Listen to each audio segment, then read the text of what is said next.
कृषि दर्शन के देखिए जम्मो संगवारी हो। राम राम जय जोहार। संगवारी हो, हमारे छत्तीसगढ़ प्रदेश में हमारे किसान भाई मन मुख्य रूप से धान के खेती करते। फिर कंदवर्गीय फसल में हमन जानथन कि हमारे छत्तीसगढ़ में प्याज के खेती घलोक बहुत बढ़िया ढंग ले करे जाते।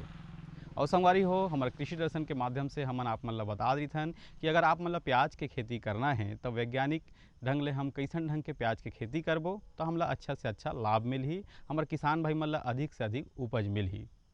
तो संगवारी हो, आज हमन जानबो कि हमन प्याज के उन्नत खेती वैज्ञानिक दृष्टिकोण से कैसे करन। ये विषय में ढेरकन चर्चा करबो, गुड़ बात करबो, लेकिन ओकर से पहली आप मन बर हवय कुछ खास।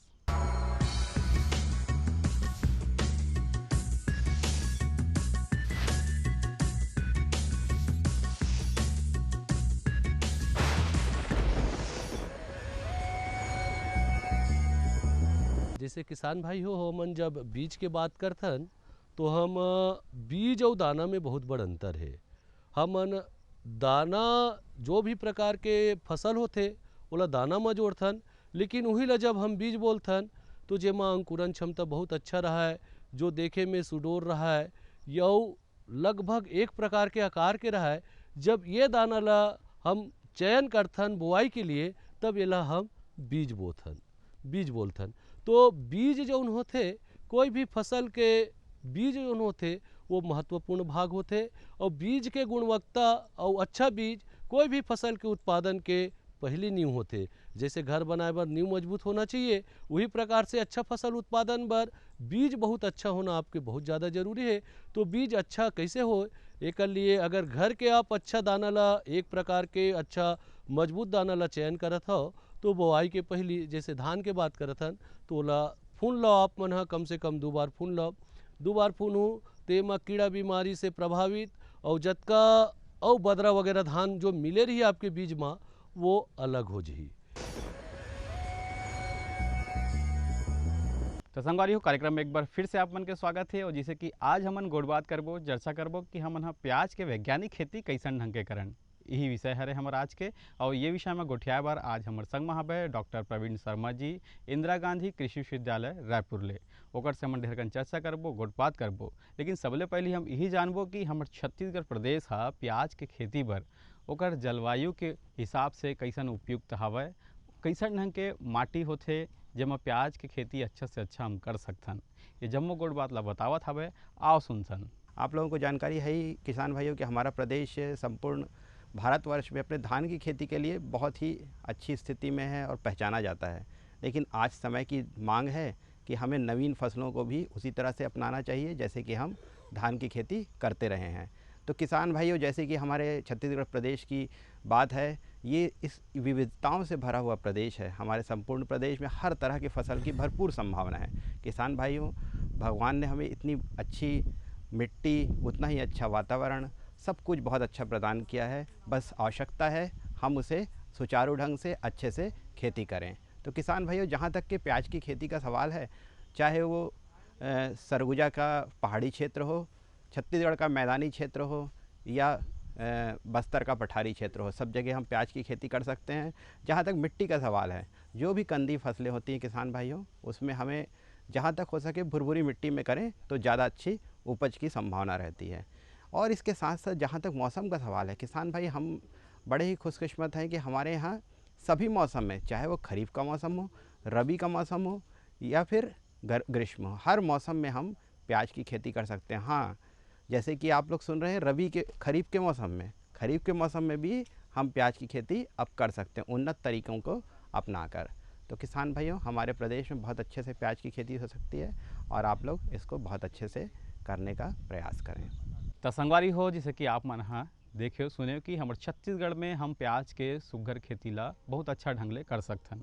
अगर वैज्ञानिक दृष्टिकोण ले हम खेती ला करन, वैज्ञानिक तरीका ले अगर हम खेती ला करन तो हम अच्छा से अच्छा लाभ कमा सकथन। हमारे डॉक्टर जी है ये बात ला बताई से।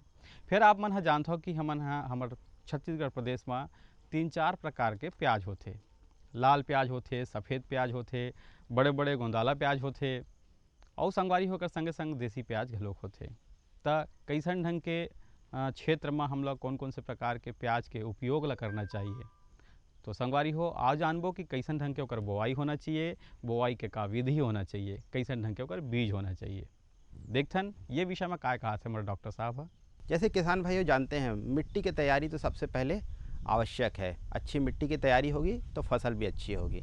तो इसीलिए किसान भाइयों, अगर हम मौसमवार देखें, अगर हम खरीफ के मौसम में खेती करने की सोच रहे हैं तो मिट्टी की तैयारी हमको जून के माह में ही प्रारंभ कर देना है, क्योंकि उसके बाद लगातार पानी गिरेगा तो हमें खेत को तैयार करने के लिए हमें समय नहीं मिल पाएगा। तो जून के माह में ही हम खेत को तैयार कर लें बारिश के आने के पहले, और ये करीब करीब हम ऐसा कोशिश करें कि ज़मीन से 1 से 1.5 फीट ऊंची क्यारी बना लें, ताकि किसी भी तरह से पानी भराव की समस्या ना हो। अब बात रहती है, किसान भाई अक्सर पूछते हैं कि कितनी लंबी क्यारी बनाएं, तो ये आपकी सुविधा के ऊपर निर्भर करता है। पानी का भराव ना रखे, करीब करीब 3 से 4 मीटर लंबी क्यारी बनाएं और बीच बीच में पानी के निकलने के लिए भी स्थान प्रदान कर दें। तो किसान भाइयों, जून के माह में हमको पहले से ही खेत तैयार कर लेना है। जहाँ तक खेत तैयार करने की बात है, तो पहले एक बार एमबी प्लाव चला के, फिर उसके बाद रीज़र मोल्ड बोल्ड प्लाव, फिर उसके बाद रोटावेटर चला के रीज़र चला लें और मेड़ बना लें। तो किसान भाइयों, ये खरीफ की बात है। अगर इसी तरह से हमको रबी में प्याज की खेती करनी है तो उस समय भी खेत तैयार कर लें। हाँ, इस समय हमें अलग से बेड बनाने की आवश्यकता नहीं पड़ेगी, क्योंकि रबी के मौसम में किसान भाई जैसे जानते हैं, हमारे प्रदेश में इतनी ज़्यादा वर्षा की या पूरे भारतवर्ष में अत्यधिक वर्षा की बात नहीं रहती है। तो इस समय हमें सामान्य प्लेन ज़मीन में हमको प्याज हम क्यारी बना के लगाएं। क्यारी इसलिए बनाएं किसान भाई कि इसमें पानी को हमको देने के लिए रोकने की आवश्यकता पड़ेगी। जिस तरह से खरीफ के मौसम में निकालने की आवश्यकता पड़ेगी, रबी में पानी को रोकना पड़ता है। तो साथ ही साथ पानी रोकने की व्यवस्था करें और फिर उसमें प्याज को लगाएं। संगवारी हो, आप मन सुने कि आप मन ला जैसन भी प्रकार के प्याज ला बोना हवय तो ओकर बर आप मन हा सुघर नर्सरी बना के आप मन हा प्याज ला बोहू तो अच्छा से अच्छा आप मन ला सफलता मिलही। जैसे हमारे डॉक्टर साहब बताई से कि नर्सरी के विषय में। तो संगवारी हो, अब बात करबो कि जैसे मान ले हम हाँ दोनों मौसम में प्याज ला बोवत हन, तो पानी के प्रबंधन, जल के प्रबंधन कैसे होना चाहिए प्याज के खेती में, आओ देखथन और सुनथन काय कहा थे हमार विशेषज्ञ महोदय है। आजकल पानी बहुत कीमती है। पानी का ज़्यादा हमको उपयोग भी नहीं करना है, लेकिन कम भी नहीं करना है, जिससे कि पौधे के विकास अवरुद्ध हो। तो किसान भाइयों, ये कोशिश करें कि पौधा लगाने के तुरंत बाद एक पहला पानी हमको देना आवश्यक है। और अगर टपक सिंचाई की व्यवस्था है अपने पास, तो 4 कतारों के बीच में 2 कतार सिंचाई के, टपक सिंचाई की नालियों की व्यवस्था करें। मतलब कि एक टपक सिंचाई की नली के पीछे 2 कतार हम प्याज की लगा सकते हैं। तो इससे हमें अतिरिक्त पानी की भी बचत होगी। साथ ही साथ जो खाद पानी देना है वह भी इसके माध्यम से दे सकते हैं। लेकिन अगर पानी अपने बहाव पद्धति से पानी लगा रहे हैं तो पहला पानी हमें तुरंत उपरांत लगाने के देना है, या तो पहले से मिट्टी को गीला करके उसको जब वो चलने लायक हो जाए तब लगाएं। तो उचित ये रहता है कि लगाने के तुरंत बाद अपन पानी लगा दें। उसके बाद 10 से 15 दिन के अंतराल में रबी के मौसम में, जबकि खरीफ के मौसम में तो हमें वैसे ही अतिरिक्त पानी निकलने की व्यवस्था करनी है। लेकिन कभी बहुत सूखा पड़ जाए, बीच में कभी कभी ऐसा अंतराल आ जाता है कि पानी 10, 15, 20 दिन तक नहीं आता, धूप भी तेज़ रहती है खरीफ के मौसम में, तो इस दौरान हमें पानी लगाना पड़ सकता है। बाकी हमें रबी के मौसम में ही पानी की व्यवस्था करनी है 10 से 15 दिन के अंतराल में। भाई संगवारी हो, जैसे कि हमारे गांव में एक कहावत हवय कि जब हे इंसान के बाढ़ होते जब वह अपन जगह ला छोड़ करके दूसर जगह कोनो भी प्रकार के प्रयास करते। एकर एक और उदाहरण संगवारी हो कि कोनो भी पेड़ के छइहा में कोनो प्रकार के फसल हा या पौधा हा बने ढंग ले नहीं उगए। तो एक बाके कहे जाए संगवारी हो कि आप मन ला भी अगर खेती किसानी के बूता ला करना है तो वैज्ञानिक दृष्टिकोण ले करबो और जागरूक होकर करबो तो बहुत अच्छा ढंग ले हम ओला कर सकथन। किसान भाइयों, आजकल की तो सबसे महत्वपूर्ण समस्या है खरपतवार की। खरपतवार की समस्या इसलिए भी महत्वपूर्ण हो जाती है क्योंकि खरपतवार नियंत्रण करने के लिए मज़दूरों की या कामगारों की ज़्यादा आवश्यकता पड़ती है। तो किसान भाई, अगर हम खरीफ के मौसम में खेती कर रहे हैं तो ये कर सकते हैं कि जो रासायनिक खरपतवार नाशक है, जैसे पेंडीमेथिलीन है, ऑक्सीफ्लोरोफेन है, इसका प्रयोग कर सकते हैं करीब 1.25 लीटर प्रति हेक्टेयर की दर से, या 0.2% घोल विलियन बना के स्प्रे करके। तो इसको लगाने के तुरंत उपरांत हमें ये खरपतवार नाशी को प्रयोग करना है और इससे करीब 30 से 40 दिन तक हमारे को खेत में निदा से नियंत्रण मिलता है। किसान भाइयों, साथ ही साथ एक चीज़ और ध्यान रखना है कि अगर हम 30 से 35 दिन के बाद इसमें गुड़ाई की प्रक्रिया करते हैं, इस गुड़ाई की प्रक्रिया करने से सामान्य तौर पे खरपतवार वैसे ही निकल जाते हैं और करीब करीब 60 दिन के बाद फसल इतनी बड़ी हो जाती है कि उसमें किसी भी तरह से खरपतवार का आक्रमण नहीं हो पाता है। किसान भाइयों, यह एक देखें कि हमेशा 30 से 40 दिन के अंतराल में 30 से 40 दिन के दौरान हमें गुड़ाई की प्रक्रिया कर लेनी है, क्योंकि इसको देरी करने से कई बार प्याज की जो कंदों की गुणवत्ता है उसमें गिरावट आती है। जैसे कि कंद दुबने हो जाते हैं या कंद की जो शेप है वो प्रॉपर नहीं रह पाता। इसीलिए कोशिश करें कि 30 से 40 दिन के अंदर ही गुड़ाई कर दें।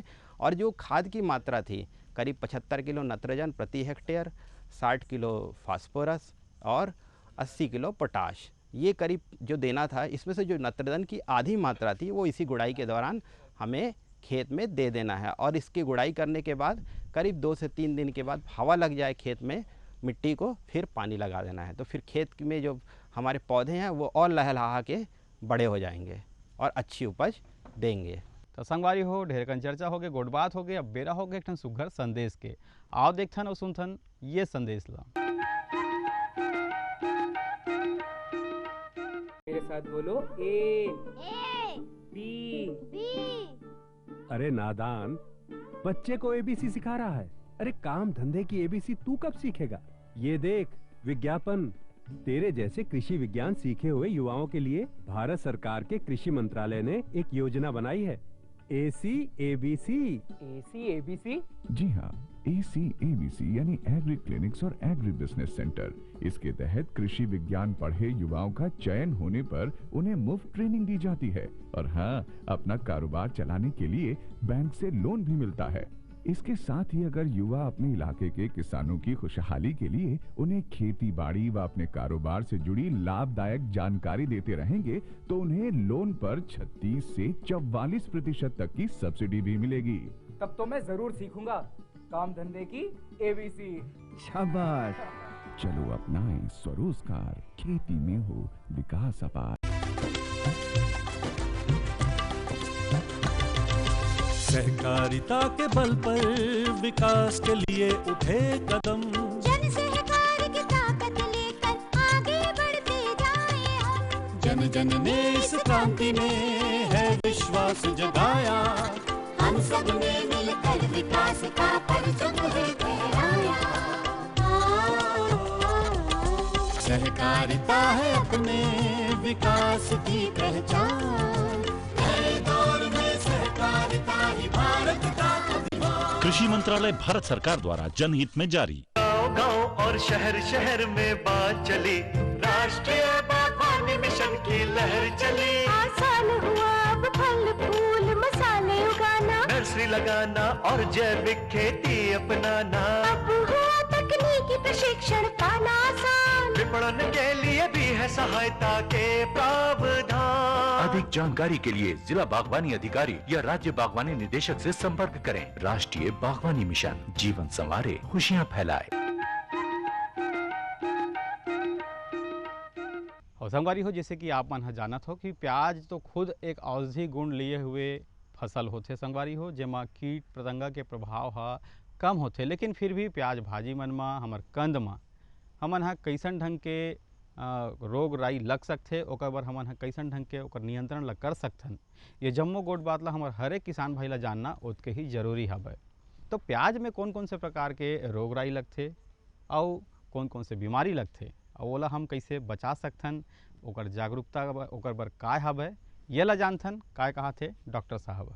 किसान भाइयों, जैसे कि हमारा प्याज फसल वैसे तो मजबूत फसल है, लेकिन फिर भी इसमें कीड़े मकोड़ों की समस्या तो होती ही है। जो भी खेती हम करते हैं उसमें कुछ ना कुछ समस्याएं आती ही है, तो इसीलिए इसकी भी सुरक्षा आवश्यक हो जाती है। प्रमुख तौर पे जैसे कि मैंने शुरू में आपको बताया कि हमें फफूंदीनाशक से बीज को उपचारित करना है, फिर पौध को उपचारित करना है, इससे भी हमें रोग का नियंत्रण मिल जाता है। फिर भी अगर खेत में बीमारी आ जाए तो उसका नियंत्रण करना आवश्यक हो जाता है। किसान भाइयों, एक महत्वपूर्ण चीज़ है कि प्याज की फसल में अगर सल्फ़र का प्रयोग किया जाए तो प्याज के कांदों की गुणवत्ता बढ़ती है। तो ये सल्फ़र का प्रयोग करने से न सिर्फ कांदों की गुणवत्ता बढ़ेगी बल्कि इसकी बीमारी से भी सुरक्षा मिलती है। जैसे कि इसकी प्रमुख बीमारी है पर्पल ब्लॉच, स्टेफाइलम, तो ये दोनों से भी सुरक्षा मिलती है। तो हमें इसमें सल्फ़र का स्प्रे करना है। इसके स्प्रे करने से बीमारी से भी सुरक्षा मिलेगी, कंदों की गुणवत्ता भी बढ़ेगी और साथ ही साथ इसकी स्टोरेबिलिटी या संग्रहण क्षमता भी बढ़ेगी। तो एक पंथ 3 काज हो गए। तो हमें कितना करना है सल्फ़र का छिड़काव? 2 ग्राम प्रति लीटर के दर से 45 दिन, 75 दिन और 90 दिन में 3 बार छिड़काव कर देना है। और अगर इसके बाद भी अगर बीमारी आ जाती है तो हमको डाइथेन M45 का 2 ग्राम प्रति लीटर की दर से छिड़काव करना है। और इसी तरह से कीड़े की प्रकोप की अगर बात करें तो मुख्य तौर पे हमारे क्षेत्र में थ्रिप्स नामक कीट की समस्या होती है। सामान्य तौर पे किसान भाई देखेंगे कि थ्रिप्स कीड़ा दिन के समय जैसे ही उजाला हो जाता है फिर हमको ज़्यादा दिखता नहीं है, या तो सुबह के समय बहुत अर्ली मॉर्निंग अगर हम देखेंगे तो कीड़ों के थोड़ी बहुत चहलकदमी दिखेगी। बहुत बारीक कीड़े रहते हैं, किसी सफ़ेद पेज या काले पेज के ऊपर जैसे पौधे की पत्तियों को पटकने से कुछ बारीक बारीक कीड़े चलते हुए दिखेंगे, या फिर पत्तियों पे हल्की हल्की सफ़ेद दाने की तरह घिसा हुआ दिखेगा, मतलब वो कीड़ों के द्वारा संक्रमित है वो खेत। तो इसमें इमिडाक्लोप्रिड की दवा के छिड़काव करेंगे, ये आधा ml प्रति लीटर की दर से। तो ये कीट से भी हमको सुरक्षा मिल जाएगी और बढ़िया उपज होगी। तो संगवारी हो, आप मन देखे सुनियो कि प्याज के प्रबंधन में हमन हा ढेर अकन उपाय करत हन, तो हमार प्याज के खेती है बड़ सुघर ढंग ले होही। फिर महत्व आथे कटाई छटाई के, कब निकालना है, कैसे निकालना है। तो प्याज ला जब हमला फसल ला पूरा लेना है, हमार फसल ला पूरा पर्याप्त बन गए है, तो ओकर कटाई छटाई कैसन ढंग के होही ओला जानबो। काय कहा थे वो विषय में हमार डॉक्टर जी है। तो किसान भाइयों, जैसे कि हमारी फसल अब तैयार हो चुकी है, अब बारी आ जाती है कटाई छटाई की या हार्वेस्ट करने की। तो किसान भाइयों एक चीज़ हमेशा ध्यान रखें कि जो हमारे खरीफ की फसल है वो करीब 150 दिन के बाद भी हरी बनी रहती है।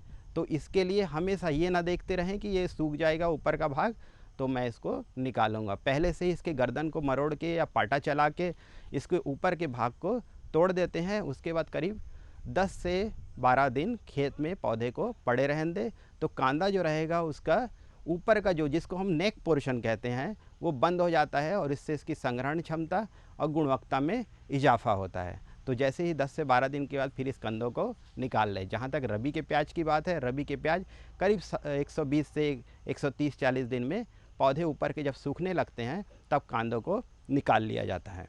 और बात रही संग्रहण की, तो किसान भाइयों एक हमारे लिए बहुत ही अच्छी बात है कि जैसे हम खाद्यान्न के जो फसल हैं उनका संग्रहण कर लेते हैं, उचित मूल्य आने पर बाज़ार में बेचने की सुविधा रहती है। वैसी तरह सब्जियों में एकमात्र ये हमारे पास प्याज है जिसको बिना अतिरिक्त लागत के आसानी से हम अपने खेत खलिहान के आसपास ही संग्रहित करके रख सकते हैं। तो इसके लिए बड़ा सुंदर, सस्ता, टिकाऊ विधि है कि बांस से पटरियां बना के एक छोटी सी झोपड़ी बना ले जिसमें हवा के आदान प्रदान की संपूर्ण सुविधा हो और ज़मीन से इसका जो तल हो वो कम से कम 1 मीटर ऊंचा रहे ताकि नीचे से भी हवा का आदान प्रदान हो सके। और इसमें टायर सिस्टम से रेक्स बना के उसके ऊपर प्याज को बिखरा के रख लें। तो किसान भाइयों इस विधि से अगर आप प्याज को संग्रहित करके रखते हैं, आराम से 2 से ढाई महीने संग्रहण करके रख लेते हैं। ज़्यादा इसमें खराबी भी नहीं आती, भार में भी नुकसान नहीं होता बहुत ज़्यादा, और हमको जब भी अच्छी कीमत मिले इसको बाज़ार में बेच सकते हैं। ये तो रही संगवारी हो ढेर कन चर्चा गोड़ बात। अब बारी है गीत संगीत के, तो आप सुनथन और देखथन ये गीत ला।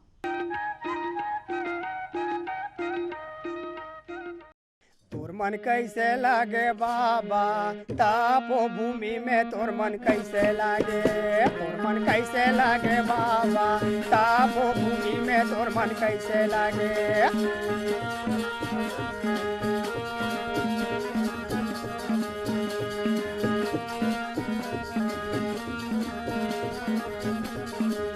तोर मन कैसे लागे बाबा तापो भूमि में, तोर मन कैसे लागे, तोर मन कैसे लागे बाबा तापो भूमि में, तोर मन कैसे लागे।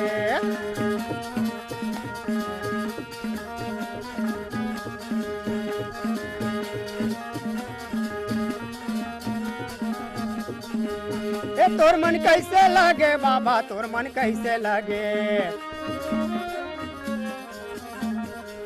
तोर मन कैसे लागे बाबा, तोर मन कैसे लागे। तोर मन कैसे लागे बाबा तापो भूमि में तोर मन कैसे लागे हे तोर मन कैसे लागे बाबा तापो भूमि में तोर मन कैसे लागे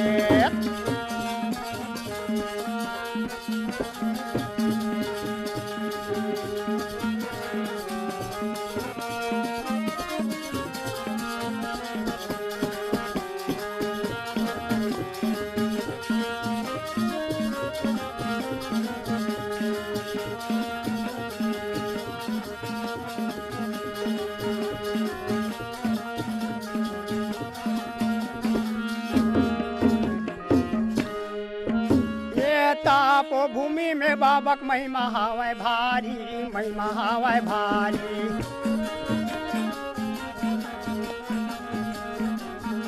ये तापो भूमि में बाबक महिमा हावै भारी महिमा हावै भारी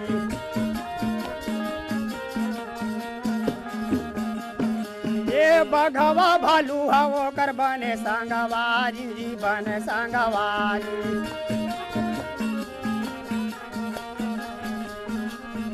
ये बघवा भालू हवो कर बने संगवारी बने संगवारी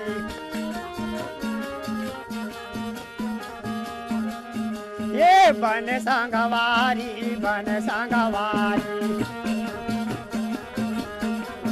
ये बने संगवारी बने संगवारी ये तोर मन कैसे लगे तोर मन कैसे लगे बाबा तापो भूमि में तोर मन कैसे लगे तोर मन कैसे लगे बाबा तापो भूमि में तोर मन कैसे लगे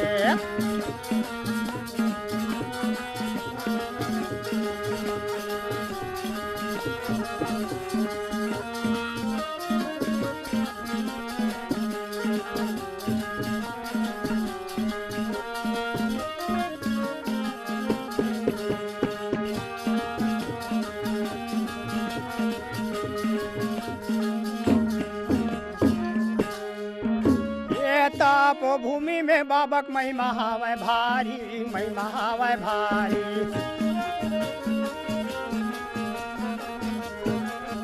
ये तापो भूमि में बाबक महिमा हावै भारी महिमा हावै भारी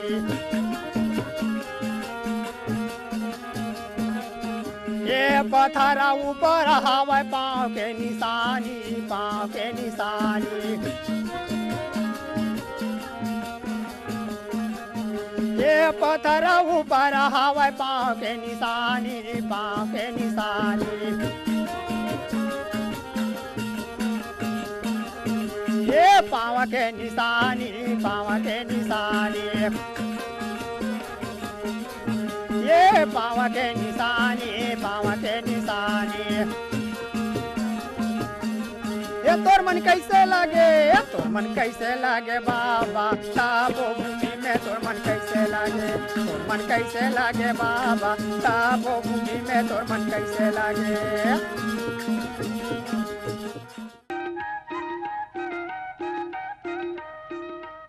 तो संगवारी हो हमार मन के आज के अंक हा व आज के गीत संगीत हा कैसे लगी सेला आप मन हा जरूर बताहू। हमार पता तो आप मन ला पता है कार्यक्रम कृषि दर्शन द्वारा निदेशक दूरदर्शन केंद्र शंकर नगर रायपुर छत्तीसगढ़ 492007। संगवारी हो आप मन के मितान अगले अंक में नवा विषय के संग फेरा ही तब तक बर जय जोहार।